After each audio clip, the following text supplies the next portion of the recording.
Boa tarde. O Governo aprovou o quadro de referência para a elaboração de códigos de conduta e de ética no âmbito da administração pública, estabelecendo princípios e as regras que devem constar desses mesmos códigos.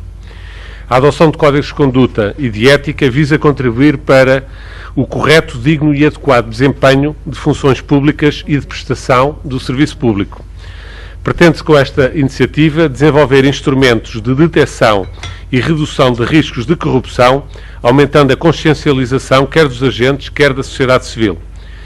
Trata-se de um anteprojeto que tem ainda como objetivo cumprir integralmente as recomendações feitas ao Estado português pelas organizações internacionais, nomeadamente o Grupo de Estados contra a Corrupção, GRECO, no âmbito das Nações Unidas, e pela Convenção contra a Corrupção adotada pela Assembleia Geral também das Nações Unidas e já ratificada por Portugal. Na sequência da aprovação do anteprojeto, hoje será desencadeado junto das organizações representativas dos trabalhadores da administração pública o processo legal de audição para a sua participação nesta iniciativa. E só depois o assunto voltará ao Conselho de Ministros para ser encaminhado para a Assembleia da República, uma vez que se trata de matéria de reserva da Assembleia da República. O Conselho de Ministros aprovou também a instituição de 2 novos tribunais de âmbito nacional, um com competência especializada para o tratamento de questões da propriedade intelectual e outro para as questões ligadas à concorrência, regulação e supervisão. Trata-se de um diploma que visa a criação de condições para melhorar a qualidade do serviço público na área da justiça, constituindo uma medida de descongestionamento dos tribunais, de forma a assegurar o aumento da celeridade da decisão judicial, tornando-se também um fator de promoção do desenvolvimento económico e criando condições para a segurança jurídica, a confiança e a captação de investimento interno e externo. Trata-se também da execução de um compromisso assumido no âmbito dos memorandos de entendimento celebrados entre Portugal e as instâncias europeias e o Fundo Monetário Internacional. No âmbito do quadro de referência estratégico nacional, o Conselho de Ministros aprovou hoje também orientações políticas para a sua reorientação e reprogramação, mas o Sr. Ministro da Economia fará a seguir a apresentação um pouco mais detalhada dessas decisões do Conselho. O Conselho de Ministros aprovou ainda uma moratória no reembolso de operações de crédito contratadas ao abrigo das linhas de crédito de apoio às empresas do setor das pescas e empresas dos setores agrícola, pecuária, agroindustrial, florestal e ainda a pecuária intensiva. Trata-se de uma moratória que vem permitir o alargamento do prazo de reembolso dos empréstimos concedidos no âmbito das linhas de crédito que referi, possibilitando às empresas destes setores a obtenção de uma folga financeira e a melhoria das suas condições de liquidez. Lembro também que se trata da execução de uma medida que tinha ficado acordada com os parceiros sociais no âmbito do compromisso para o crescimento, a competitividade e o emprego. O Governo aprovou também, em definitivo, após as audições legais exigíveis, a revisão do regime de taxas incidentes sobre vinhos e produtos vínicos. Trata-se de um diploma que já tinha sido aprovado no Conselho de Ministros no final de dezembro do ano passado e que tinha sido aqui anunciado aos senhores jornalistas, mas que teve que cumprir as audições legais exigíveis, nomeadamente das regiões autónomas, dos órgãos próprios das regiões autónomas. Foi também aprovado no Conselho de Ministros um diploma que transpõe uma diretiva do Parlamento Europeu e do Conselho relativa à recuperação de vapores de gasolina durante o reabastecimento de veículos a motor. Com esta decisão, pretende-se dar um passo no sentido da minimização dos efeitos nocivos de poluentes atmosféricos que contribuem para o aquecimento atmosférico e para alterações climáticas, para além, obviamente, dos riscos para a saúde pública. No âmbito do PREMAC foram aprovadas hoje mais um conjunto de leis orgânicas, no âmbito do Ministério da Administração Interna, a Orgânica da Autoridade Nacional de Proteção Civil, no âmbito do Ministério da Agricultura e Pescas, a Orgânica das 5 Direções Regionais de Agricultura e Pescas, e no âmbito do Ministério da Segurança Social, a Orgânica do Instituto de Gestão Financeira da Segurança Social e o Instituto da Segurança Social. Peço desculpa. O Governo aprovou também a proposta de resolução relativa a um acordo de cooperação entre a República Portuguesa e a República Democrática de Timor-Leste no domínio da defesa. Trata-se de um acordo que se insere no âmbito dos esforços tendentes a reforçar a componente bilateral de cooperação entre Portugal e Timor-Leste numa área estruturante da soberania, como é a da defesa.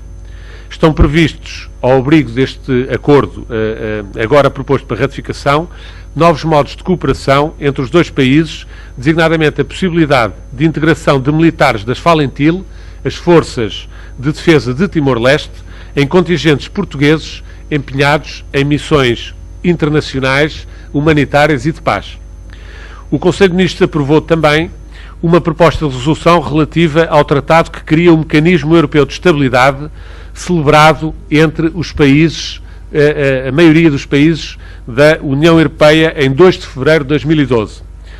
É um tratado que se destina a preservar a estabilidade na área do euro e a permitir a agilização da assistência financeira a um Estado-membro quando tal se afigurar necessário. É o acordo que foi celebrado no âmbito da União Europeia no início do mês de fevereiro e que o Governo português aprovou já hoje para ser remetido para a Assembleia da República. O Conselho de Ministros aprovou ainda a autorização da realização de despesa para o ano 2012 no âmbito do Ministério da Educação e Ciência, inerente à execução dos contratos celebrados com diversos editores internacionais relativos à aquisição dos conteúdos que são disponibilizados na biblioteca online conhecida por BION, um instrumento e uma ferramenta essencial de trabalho quer nas universidades, quer nas áreas de investigação.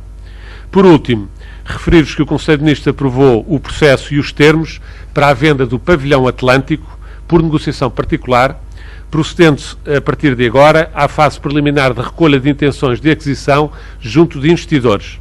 É uma decisão que não é nova, já tinha sido anunciada politicamente e que se insere numa das prioridades definidas no programa de Governo, que tem que ver com a reestruturação do setor empresarial do Estado. Passo a palavra ao Sr. Ministro da Economia e do Emprego para vos apresentar a medida tomada hoje relativamente ao CREN, ao Quadro de Referência Estratégico Nacional. Muito obrigado. Muito boa tarde. No âmbito do Quadro de Referência Estratégico Nacional, o CREN, o Conselho de Ministros determinou a rescisão das decisões relativas à aprovação de operações há mais de 6 meses, sem execução física e financeira, e a reavaliação imediata dos programas, orientando a sua reprogramação para o crescimento, a competitividade e o emprego. O elevado nível de compromissos comporta a necessidade de corrigir a manutenção de elevados montantes afetos a projetos sem realização financeira. A rápida libertação destes recursos, com vista à sua realocação a outras finalidades, é uma medida indispensável no exercício da reprogramação estratégica do CREN, em preparação para o Governo, colocando-nos ao serviço da dinamização da economia, o que é especialmente relevante num contexto de escassez de recursos financeiros. Eu gostaria de referir que estas medidas vêm no âmbito e seguem o que se passou nos últimos meses, que foi, nomeadamente, logo em julho, a aprovação da reprogramação técnica, que foi depois negociada com a Comissão Europeia, reprogramação técnica que foi aprovada pela Comissão Europeia e que permitiu uma injeção de cerca de 610 milhões de euros na economia nacional, reprogramação técnica que seguiu também à nomeação dos novos gestores dos programas operacionais, aprovada em Conselho de Ministros há 2 semanas, e que agora damos mais um passo no sentido de avançar com a reprogramação estratégica do quadro de referência estratégico nacional.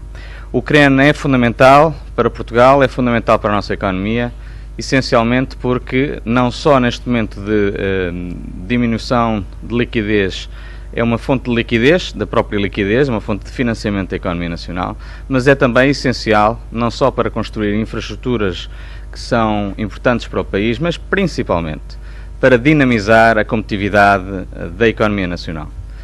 É importante realçar que estas medidas e esta reprogramação estratégica já estava também prevista no Acordo de Concertação Social, um Acordo de Concertação Social que hoje, por exemplo,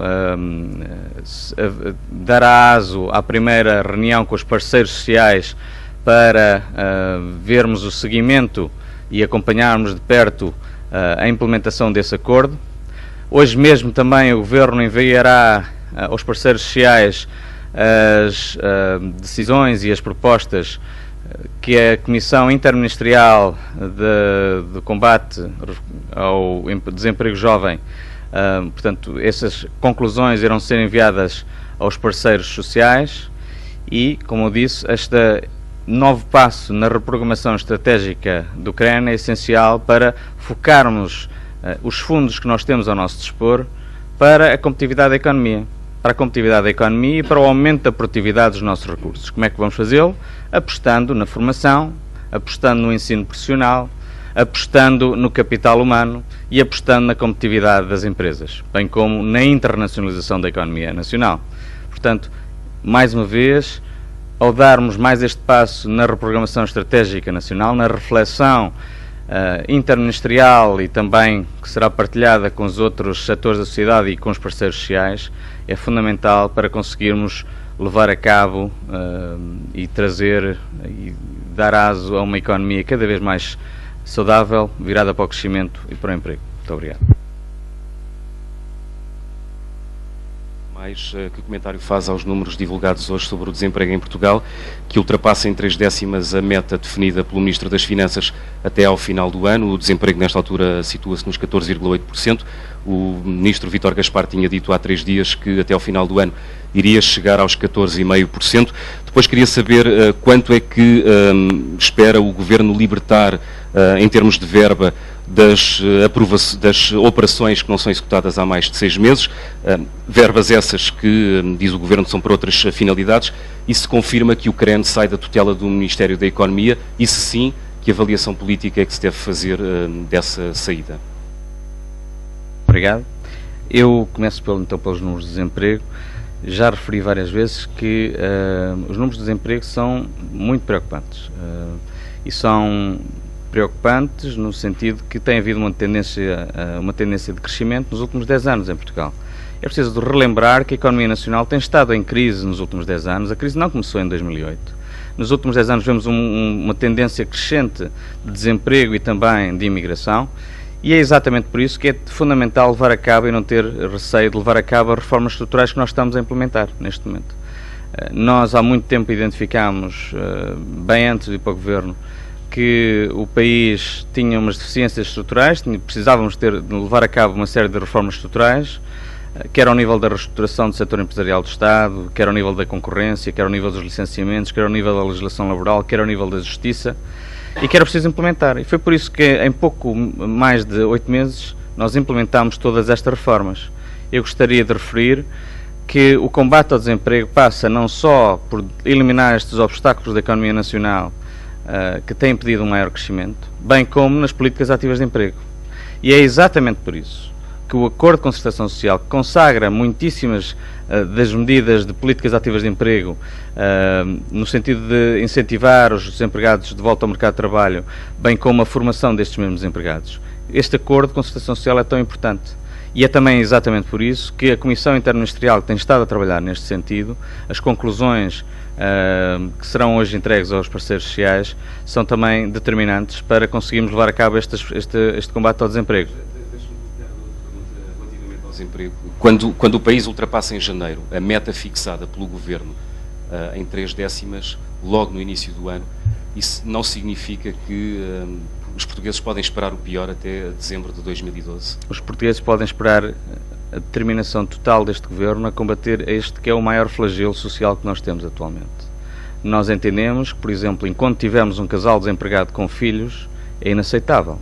Quando tivermos famílias monoparentais com filhos, é inaceitável. Estamos a deixar as novas gerações para trás. E por isso mesmo, tudo faremos para garantir que isso não se passe. Num país como o nosso, não pode haver famílias nestas condições. Portanto, as políticas ativas de emprego que nós temos desenhado e que estão a entrar em efeito são fundamentais para dar a volta aos números de desemprego.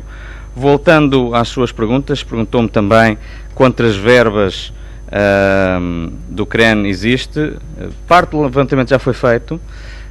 Esse levantamento será também continuado. Exatamente o que estamos aqui a consagrar é que agora os gestores dos programas operacionais irão debater-se nos próximos e debruçar-se nas próximas semanas a fazer este levantamento para depois então podermos determinar que verbas estarão disponíveis.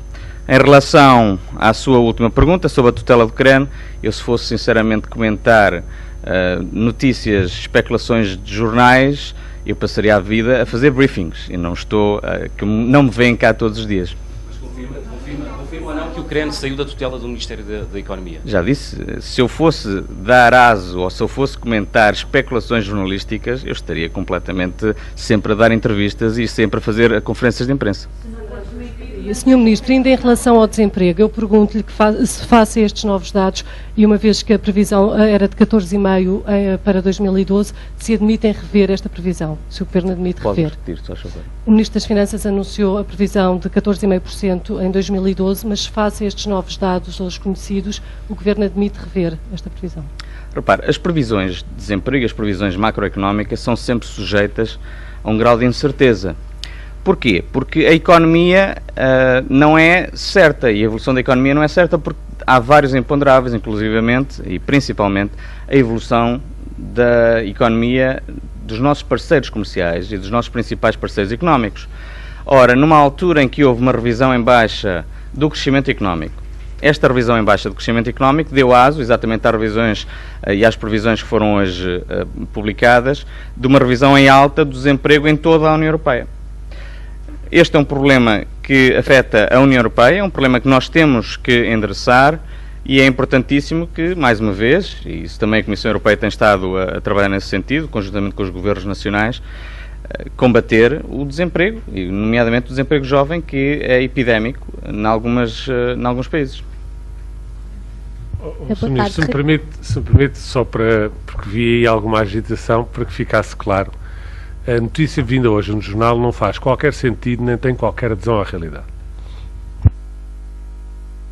Do Jornal Público, em relação ao CREN, disse que havia uma parte da avaliação que já estava feita. Não sei se pode precisar qual é o montante que nessa primeira avaliação, que montante está em causa e quando é que serão libertados esses valores, diz-se aqui que é urgente. Gostava ainda que me precisasse, em relação ao Código Disciplinar da Administração Pública, que já existe, como é que as duas questões se articulam? Posso responder eu primeiro, Sr. Ministro? Em relação à questão da articulação dos códigos de conduta e de ética com os códigos disciplinares, como sabe, são matérias distintas. Os códigos de conduta e de ética têm que ver com as práticas, chamadas boas práticas de execução por parte dos serviços e dos funcionários dos serviços, que podem ou não dar aso a processos disciplinares, mas são coisas perfeitamente distintas. A matéria disciplinar, como sabe, de resto, é considerada matéria de, digamos assim, de natureza laboral, que é a matéria que tem que ser negociada com os parceiros, as organizações representativas dos trabalhadores em cada setor. Já os códigos de conduta não é matéria de natureza laboral. Agora, é evidente que, a partir do momento em que haja códigos de conduta, e é isso que se pretende com esta proposta, que passa a haver códigos de conduta em todos os serviços, em todas as áreas de estrutura das administrações públicas, desde a administração pública central, regional, local e também nos setores empresariais públicos, o que se pretende é, obviamente, que haja um conjunto de regras cuja violação pode vir a dar aso ou não, dependerá dos estatutos disciplinares que estão em vigor na lei, pode vir ou não a dar aso a processos disciplinares. Mas, portanto, são coisas, digamos, complementares, mas diferentes. Espero ter respondido à sua pergunta. Em relação aos montantes que me perguntou, mais uma vez, a ideia deste tipo de medida é exatamente para conseguirmos ter uma ideia global de quais são os montantes ao nosso dispor. Repare, uma reprogramação, muito trabalho já foi feito na reprogramação técnica do CREN, que nos permitiu não só baixar a contrapartida nacional, bem como eliminar alguns dos projetos que não estavam em execução, e neste momento estamos a fazer exatamente a segunda etapa, que é no âmbito da reprogramação estratégica e em preparação também para essa reprogramação estratégica. Não só existe uma decisão política dos vetores mais importantes para o país, nomeadamente ao nível do ensino profissional, da formação profissional, bem como medidas para reforçar o empreendedorismo e a inovação da nossa economia. Para além disso, o que é importante é também fechar gavetas, no fundo, e de processos que não estejam fechados e que não estejam executados, e neste momento para libertar esses recursos para a economia o mais depressa possível, não é? quando é que conta ter essas verbas disponíveis para serem injetadas na economia? Nós contamos fazer esse levantamento nas próximas 3-4 semanas, mas é o levantamento. Obviamente, depois sabe que o que é preciso é submeter, depois da reprogramação estratégica estar feita, é preciso submeter esta reprogramação estratégica a Bruxelas e depois existe o processo de diálogo que, obviamente, culminará com essa reprogramação estratégica. Ana Catarina Santos, da Rádio TSF. Queria perguntar, a propósito desta questão dos novos tribunais, se são, esta proposta se vem ao abrigo, eu sei que foi negociado e assinado no memorando de entendimento, mas se está incluído na alteração do mapa judiciário, primeira pergunta. Segunda pergunta, que meios vão estar afetos a estes novos tribunais, se vão ser deslocados de outros tribunais ou se vai ser reforçado o quadro de magistrados, procuradores, magistrados judiciais, procuradores e funcionários, e se, sendo tribunais de competência especializada, se essas pessoas que vão trabalhar nestes tribunais vão ter especialização nesta área, que é uma velha reivindicação.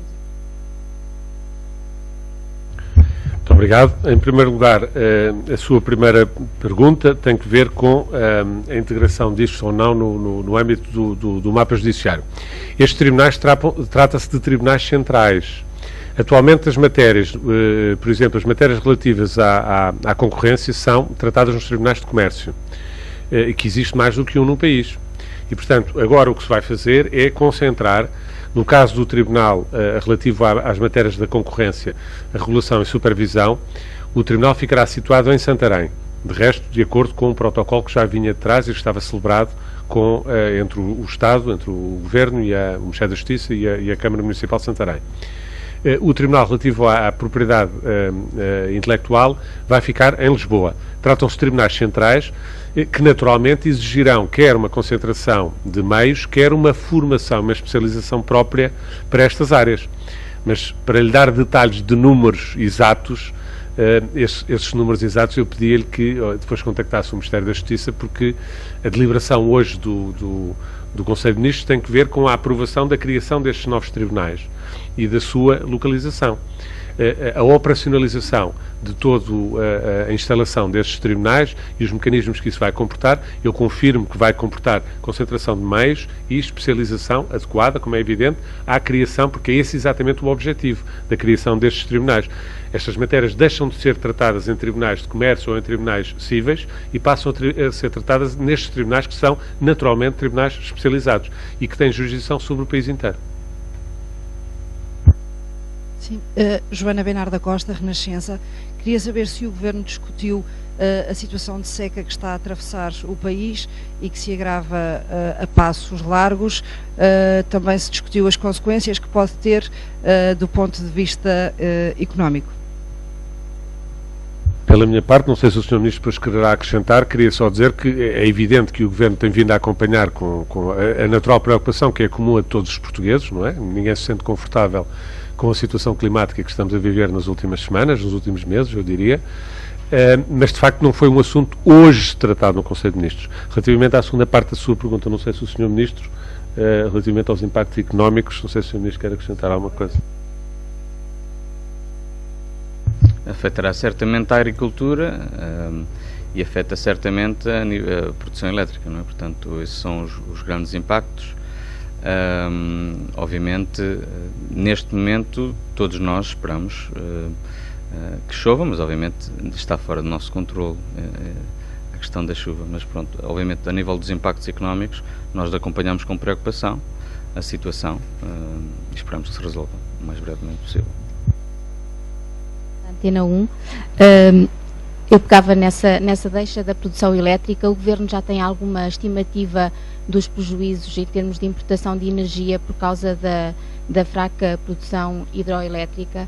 E gostava também, no âmbito da seca, tendo em conta essa sua tutela dos fundos CREN, tendo em conta que já foi anunciado que Portugal vai recorrer aos fundos CREN para enfrentar esta situação de seca, pedindo a antecipação desses fundos de dezembro para outubro. é possível negociar de alguma maneira alguma condição de exceção, tendo em conta a situação de crise e de seca, para que se possa antecipar ainda mais a chegada desses fundos comunitários? E gostava de saber se há alguma estimativa de quanto é que poderemos ter de apoios comunitários para enfrentar essa situação. Obrigada. Gostaria de referir que essa questão, portanto, era importante que a fizesse a Sra. Ministra da Agricultura, porque essa parte dos fundos não pertence ao CREN, pertence aos fundos agrícolas, não é?